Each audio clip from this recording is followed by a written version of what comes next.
বড় মোড়, আকাশ সেনের জবানবন্দিতে বিপদে মোহনা। হ্যাঁ বন্ধুরা, গৃহপ্রবেশ ধারাবাহিকের আজকের পর্বে আমরা এমনটাই দেখতে পাব। রায়বাড়িতে সেদিন অদ্ভুত এক উত্তেজনা। সবাই বসে আছে ড্রয়িং রুমে, কারণ পুলিশের সামনে আকাশ সেন তার জবানবন্দি দিচ্ছে। বহু বছর আগে হারিয়ে যাওয়া শুভলক্ষ্মীর মেয়ে শ্রীর রহস্য নিয়েই এই তদন্ত। মোহনা চুপচাপ এক কোণে দাঁড়িয়েছিল। একসময় সে আর আকাশ দুই ভাইবোনই ছিল স্বার্থপর আর কঠোর স্বভাবের। কিন্তু সময়ের সঙ্গে মোহনা বদলে গেছে। রায়বাড়ির সবার ভালোবাসা, সংসারের টান সব মিলিয়ে সে সত্যিই ভালো হতে চেয়েছিল, যদিও কেউ তা বিশ্বাস করতে চায়নি।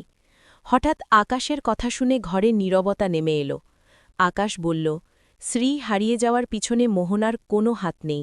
আমি নিজেই তাকে চুরি করে অস্ট্রেলিয়ায় নিয়ে গিয়েছিলাম শুভলক্ষ্মীর ওপর প্রতিশোধ নিতে। সবাই যেন স্তব্ধ হয়ে গেল। এতদিন ধরে যে সন্দেহের বোঝা মোহনা একা বইছিল, সেই সত্য এক মুহূর্তে বদলে দিল সবকিছু। শুভলক্ষ্মী অবাক চোখে মোহনার দিকে তাকাল।